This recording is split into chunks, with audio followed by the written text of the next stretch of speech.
I heard him say it before I even got both feet through the door. Nice of them to let the groundskeeper come to the party. Not to me. To his brother-in-law, low enough to look innocent, loud enough that 3 people near him laughed into their champagne. I stood there in the entryway of the country club, my one good blazer, my one good pair of shoes, and felt 67 years old in a way I hadn't felt in a long time. What made it worse was that the man laughing loudest was about to become my daughter's father-in-law. I turned halfway toward the door. I had come this close to walking back out into the parking lot and driving the 2 hours home. Then my daughter was there. She came around the corner in her mother's old pearl earrings, took my arm like she'd done it 1,000 times, leaned in, and said 4 words I didn't understand yet. "Dad, give it an hour." She didn't explain. She just squeezed my arm once and walked me toward the room like nothing had happened. I had no idea what was coming. Neither did they. My name is Walter Doss. Most people who've known me more than 5 minutes call me Walt. I'm 67 years old, and I keep 4 acres outside of Danville, Kentucky, with a greenhouse operation that supplies produce to about a dozen restaurants and 2 farmers markets between here and Lexington. I didn't inherit any of it clean. I built the business up from a single hoop house. I put up myself the year I turned 40, back when I was still working 3rd shift at a parts plant to keep the lights on while the tomatoes figured out whether they wanted to grow. My hands have been in dirt since I was 10 years old, helping my own father on land that wasn't half as good as what I've got now. I'm proud of every callus. I always have been. My wife Denise passed 6 years ago. Ovarian cancer, caught late, gone in 4 months flat. She was the one who kept the books, kept me from underselling myself to every distributor who smiled too much, kept the whole operation and the whole family running in that quiet way. Some women do, where you don't notice how much weight they're carrying until they're not there to carry it anymore. We had 2 children.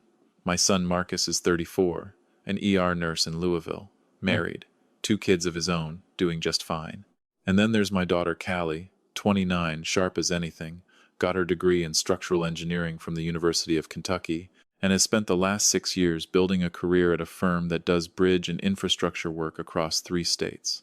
Watching her walk across that stage at graduation was the proudest I've been of anything since the day she was born. The second proudest was 3 years later, standing next to her hospital bed the night Denise made me promise something. She grabbed my wrist, her voice down to almost nothing by then, and said, "Those 2 are going to be fine, Walt. Don't you worry about them. Worry about yourself for once." She was gone 2 days after that. Fast, the way the doctors had warned us it might go once it turned, but nothing prepares you for fast when it's actually happening. Callie and I got close in a different way after that. She started driving down from Lexington most Sundays, and we'd work the greenhouse together in the morning, eat something simple on the porch, and just sit until the light went orange over the tree line. She never once made me feel like I was something she had to manage or check in on out of obligation. She was just there, the way her mother used to be there, steady and unbothered by the dirt under my nails. About 1.5 years ago, she brought a young man home for the first time. His name was Trevor Ashford. Nice enough on the surface, went to Vanderbilt, worked in commercial real estate development, or so I understood, out of an office in Nashville. His father, Gordon Ashford, ran something called Ashford Regional Holdings, which from what I could tell, bought and repositioned land parcels ahead of infrastructure projects. His mother, Diane, was on the board of 2 different charitable foundations and had the particular gift of asking you a question about your life while making it very clear she had already decided the answer didn't interest her. When Callie brought Trevor down for a Sunday dinner at the farm, Diane came along for that one, curious, she said, to see where Callie grew up. She smiled through the entire visit, complimented the greenhouse tomatoes twice, asked if I found the work fulfilling in a tone that made the word fulfilling sound like something you'd say about a hobby a child had taken up and would eventually grow out of. Denise used to tell me, "Watch what a person does with their eyes, Walt, because the mouth can say anything it wants." Diane's eyes did a slow pass around my kitchen, the chipped mug on the drying rack, the seed catalog stacked on the counter, the reading glasses held together with electrical tape because I hadn't gotten around to buying new ones. I told myself I was being an overprotective father reading into nothing. I told myself that for the better part of a year. I went up to Nashville once, to the Ashford place, a house set back off a private drive with a pool house bigger than my actual house and a driveway that could have parked 10 cars comfortably. Gordon shook my hand the way you shake the hand of a man you're doing business with and don't especially like. He asked me what I grew, and when I told him, he nodded slowly and said, "That's a nice little operation," in the exact tone you'd use to describe a lemonade stand. I let it go because Callie was happy, and happy daughters are worth swallowing a few things for. That's what I told myself, anyway. Then came the engagement dinner. The Ashfords hosted it at the country club outside Nashville. Close to 80 guests, string quartet in the corner, the whole production. I'd had a slow morning, a delivery run that ran long, and by the time I got cleaned up and made the 2-hour drive, I was arriving right as things were getting underway. I'd ironed my one good shirt myself, shined my shoes the night before until I could see the ceiling light in them. I walked in trying to look like I belonged, the way you do when you're not entirely sure you do. And that's when I heard Gordon's voice, easy and amused, talking to his son-in-law-to-be's uncle. Nice of them to let the groundskeeper come to the party. I can't tell you how many people caught it. Enough. I saw a woman near the bar glance away fast, like she'd witnessed something she'd rather pretend she hadn't. I saw a man suddenly very interested in the ice in his glass. The room did that thing rooms do, a little ripple of discomfort that passes through, and then gets swallowed up because nobody wants to be the one who says something. I had one hand already drifting toward my jacket, ready to find the door, ready to just drive home and call Callie in the morning with some excuse about not feeling well. 67 years old, and shame still knows exactly how to fold you back down to nothing in half a second. It doesn't care what you've built. It doesn't care how many mornings you've gotten up before the sun. It just finds the smallest version of you and holds you there. Then Callie had my arm. "Dad, give it an hour." That's all she said. I stayed. I got through the dinner mostly by sitting with 2 of Trevor's engineering colleagues, who turned out to be decent. Curious people who asked me real questions about growing produce at scale, and actually seemed to want the answers. But every so often my eyes drifted to the head table, where Diane was laughing with her sister and Gordon kept catching my eye and holding it a beat too long, the way a man does when he's already decided what box you belong in and is simply enjoying the confirmation. After most of the guests had cleared out, Callie found me by the coat check and asked me to walk with her to her car. We sat in her Subaru in that half-empty parking lot, and she didn't start the engine. She just looked at her hands in her lap for a minute. Then she said, "Dad, I need you to let me get all the way through this before you say anything." She pulled out her phone. There were audio files, more than a dozen, each one labeled with a date going back almost 4 months. Before I could ask a single question, she hit play on the first one. Diane's voice came through, light and unhurried, nothing like the woman who'd spent the evening complimenting my tomatoes. 8 weeks, and I'm officially her mother-in-law. Once that's done, we start the buyout conversation on the greenhouse parcel. Gordon's people already have the survey, and then Gordon's voice, flat and businesslike. If the old man drags his feet, Trevor handles it. Men his age don't fight their kids on paper. They just sign what's put in front of them. I sat in that car and felt something give way underneath me, the way ice does right before you go through it. My 4 acres, my greenhouse, the land Denise and I had scraped and saved and mortgaged twice to build up from nothing, sat directly along a corridor Boyle County had quietly approved 8 months earlier for a regional distribution hub access road. Most people in Danville didn't know yet. Gordon Ashford, with his development contacts and his little network of surveyors, knew exactly. He'd calculated, patiently and with real precision, that my 4 acres would be worth 6 to 9 times their current value inside of 2 years, and he had built his son's entire courtship of my daughter around getting his hands on it before that value became public knowledge. There was more. Callie had spent almost 6 weeks quietly documenting things, recording conversations she'd found herself present for, photographing paperwork Trevor had left out on the kitchen counter of his own apartment. She had a preliminary land transfer agreement with my name typed on the signature line, a signature I never made, notarized with a stamp a forensic examiner would later confirm was manufactured entirely. She had emails between Gordon and a development group in Louisville, laying the whole plan out in language so casual it made my stomach turn. I couldn't get a word out for a good minute. Then I finally managed. "Callie, what are you going to do with all this?" she told me. And I'll be honest, some part of me pushed back at first. I was raised by a man who believed you settled things quietly, man to man, and you didn't make a production out of your own pain. My father's voice was right there in my head. "Handle it private, Walt. Don't give people a show." Part of me wanted to say, "Let's just call it off. Let's protect what's ours and walk away without lighting a match under the whole thing in front of 80 strangers." Then I thought about Diane's voice on that recording, breezy, already counting the parcel as hers. I thought about Gordon's hand on Trevor's shoulder at dinner, the pat that said, "She's your problem now, go get it done." And I thought about Denise, and what she used to tell me whenever I was about to swallow something I shouldn't. "Let it see daylight, Walt. Let it see daylight," I told Callie.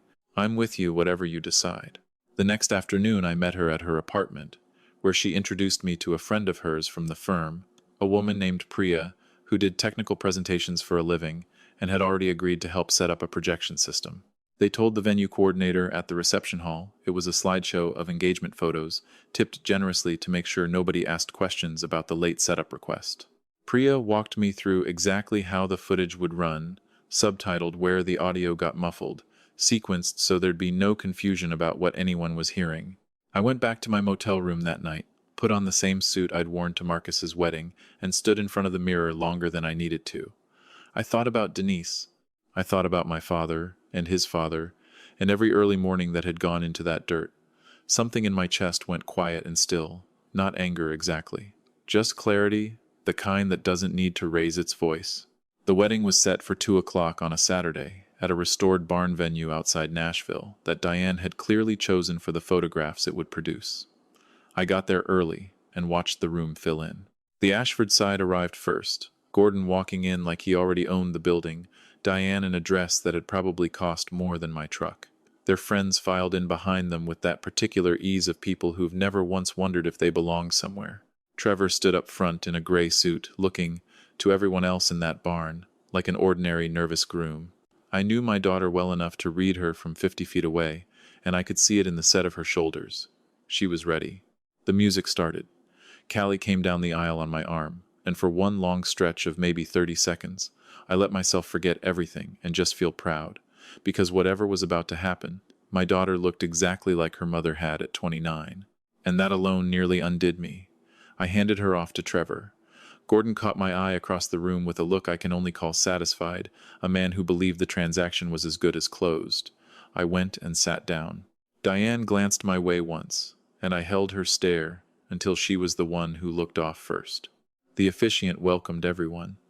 Somebody up front was already crying happy tears. Gordon kept that same easy smile going.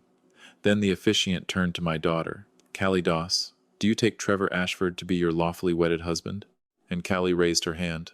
"Before I say anything else," she said, and her voice carried to every corner of that barn without her needing to raise it at all, "there's something everyone here deserves to see." The officiant froze mid-breath. Trevor's smile went stiff. And at the back of the barn the screen came alive. I want to walk through this slowly, because that's exactly how it happened in the room. Nobody understood all at once. First, there was confusion, heads turning toward each other, a low murmur working its way through the folding chairs. Then recognition, as Diane's own face appeared on the screen and her voice filled the barn through the little speaker system Priya had rigged. 8 weeks, and I'm officially her mother-in-law. Once that's done, we start the buyout conversation, and then came Gordon's voice, right behind it. "If the old man drags his feet, Trevor handles it. Men his age don't fight their kids on paper." I wasn't watching the screen. I was watching faces. I watched a woman in the second row press a hand flat against her chest.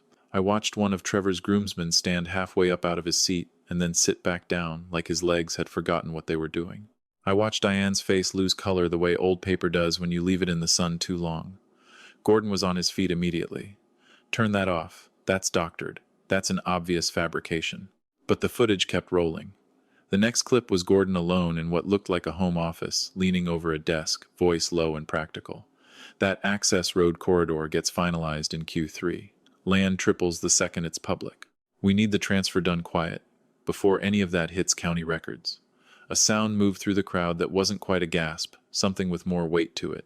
2 people on the Ashford side of the aisle actually stood up and started for the exit. The third clip was shorter.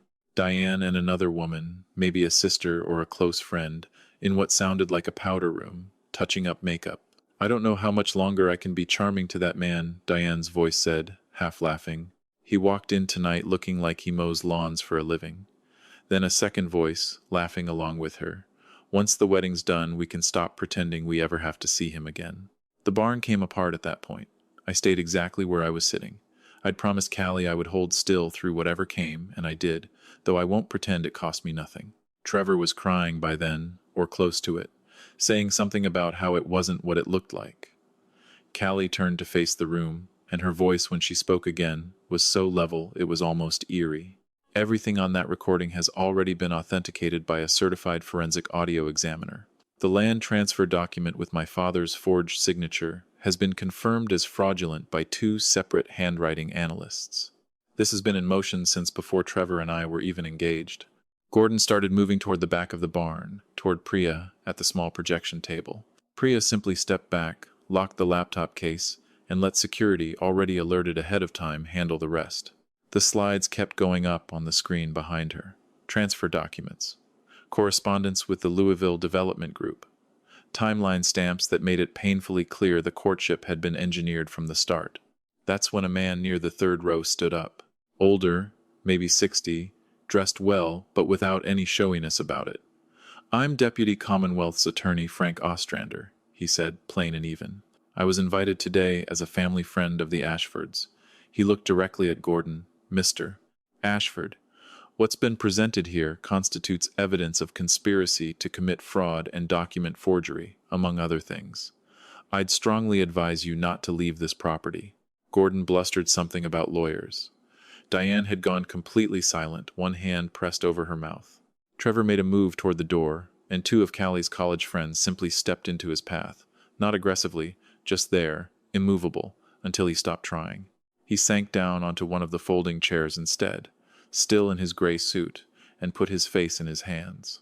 I felt something in my chest let go that I hadn't even realized I'd been holding since the moment I walked into that country club dinner. 4 acres. 6 years without Denise. A year and a half of swallowing something that never sat right. All of it lifting at once. If you've ever walked into a room where you felt like you didn't belong, where you'd done everything right your whole life and still felt people's eyes sliding past you like you were furniture, you know exactly what that particular kind of relief feels like. The moment the room stops looking through you and starts actually seeing you. The county sheriff's department arrived inside of 20 minutes. Gordon was still arguing when they walked him out. Diane went quiet and small, sunglasses on despite being indoors. Trevor didn't resist at all, just walked out between two deputies with his tie already loosened. A handful of guests filmed it on their phones. Others just stood frozen, not sure where to look. One of Diane's own nieces came up to Callie afterward, crying, saying she'd had no idea, that she was so sorry. The catering sat there untouched. Trays of food nobody had gotten to yet. Callie found me standing near the edge of the room, and for a minute neither of us said anything. Then she said, "Dad, all this food's already paid for." I looked around. A good chunk of guests had cleared out, but Callie's real friends were still there, and my son Marcus had driven down the second Callie called him that morning to give him a heads up, standing there now with his wife beside him. A few of Trevor's actual friends, not the family circle, quietly decided which side of the room they wanted to be standing on. Callie looked at me and said, "I'd rather celebrate today than spend it grieving what almost happened." So that's what we did. We ate. Somebody found the playlist and got the speakers going again. I danced with my daughter in that half-empty barn, and she put both hands on my face at one point and said, "Mom would be so proud of you for staying still through all of that, Dad." I had to look somewhere else for a second, because that landed in a place I wasn't ready for. If I'm honest, I don't know that I could have held that kind of stillness 20 years ago. Watching someone play back the voice of the family you were about to marry into, calmly discussing how to take your land out from under you, and just sitting there, letting it happen the way it needed to happen. That kind of composure isn't nothing. It's its own kind of strength, and I don't think I fully understood that until I watched my daughter do it. In the weeks after, Frank Ostrander's office built the case methodically. Callie turned over every recording, every document, every timestamp. Forensic examiners confirmed all of it. What came out during the investigation was that the Ashfords were in far worse financial shape than anyone outside their circle knew. The Nashville estate was mortgaged twice over. The charitable board seats were mostly unpaid window dressing. Ashford Regional Holdings had 2 outstanding civil judgments in Tennessee alone. They needed my 4 acres because they were quietly drowning, and they'd built an entire courtship around a stranger's daughter to solve it. That knowledge complicated things for me, some. Not sympathy, not quite, but an understanding of the difference between cruelty a person enjoys for its own sake, and cruelty a person adopts as a survival habit so early It just becomes how they move through the world.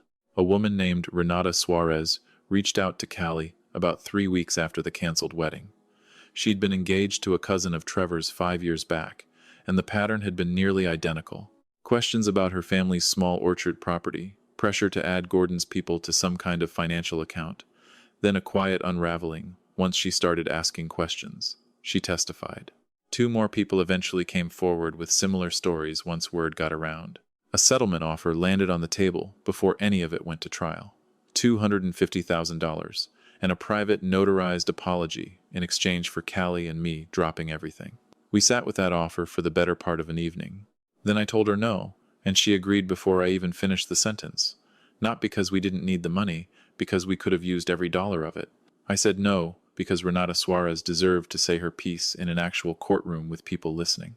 I said no because whoever came after us, and there would have been someone, deserved not to walk into the exact same trap. The trial ran 10 days. The defense tried painting Callie as a bitter, calculating woman who'd fabricated an elaborate scheme out of jealousy or cold feet. It was a creative argument. It didn't have anywhere solid to stand once you put it next to certified recordings in Gordon and Diane's own voices. Once handwriting experts walked the jury through exactly how my signature had been traced. Once 4 separate people described the same playbook run against them across 4 different years. Guilty on every count. Gordon got 9 years, Diane got 6. Trevor, who the jury decided had known more than he'd let on, got 4. The judge said something in her closing remarks I wrote down on an index card and keep tucked into the frame of my kitchen window, the one that looks out over the greenhouse. She said, "This family built their fortune on the assumption that other people's dignity was negotiable. That assumption is precisely what brought them into this courtroom." Callie moved back down to Danville for a stretch after that, not running from anything, just choosing to be closer to the land and to me for a while. She still consults on infrastructure projects just remotely most weeks now. She runs some of the business side of the greenhouse operation too, which honestly has never looked better on paper than it does with her handling it. A year later, she started seeing a man named Owen, a water systems engineer from over in Somerset, who showed up to their second date in actual work boots, and has never once looked at my kitchen like it was something to be managed or endured. They got married out here on the property last spring, under the old maples, with about 35 people who genuinely knew us. No string quartet, just somebody's cousin with a guitar. Here's what I've come to understand from all of it, and I don't say this as something clever. I say it because I had to earn it the hard way. The people who work hardest to make you feel small are usually the ones most afraid of what you actually represent. Diane Ashford didn't call me a groundskeeper because she believed it. She said it because she needed to believe it, because it let her keep telling herself that what her family was doing to me wasn't cruel, wasn't personal, was just how business gets done. The mistake most of us make in that moment is turning it inward, asking ourselves what we could have done differently to earn a little more respect. There was nothing to fix. There never is. The problem was never mine to solve. What my daughter understood, standing at that altar with her hand still raised, was that the truth doesn't wait for the polite moment. It doesn't need the right room or the right audience to finally decide to speak. It just needs one person willing to stand still and let it out. So here's what I want to leave you with tonight, friend. Not as a lecture, just as something to sit with on your drive home or wherever you're hearing this. Is there some room in your own life where you've been making yourself smaller so somebody else could stay comfortable? And if the answer is yes, how much longer are you planning on doing that? I'm 67 years old. I've got dirt permanently worked into the creases of my hands and a greenhouse full of tomatoes that don't care one bit what anybody thinks of me, and a daughter who calls most nights just to talk about nothing in particular. I sleep fine. That's the whole inheritance I was ever really after. Before you go, I'd love to hear from you. Drop a comment and let me know, friend. Type a 1 if you think Callie was right to lay it all out in front of that whole barn instead of handling it quiet. Type a 2 if you'd have taken that settlement money and walked away without looking back. No shame in that either. And type a 3 if you'd have turned around and driven straight home the second you heard that man's comment at the door. I read every single one of them, and tell me where you're listening from and what time it is right now wherever you are. Somebody out there is hearing this at 2 in the morning from a town I've never even heard of, and something about that still gets me every time. If this one found you tonight, I'm glad you stayed. I'll keep telling these as long as folks keep wanting to hear them, so stick around for the next one.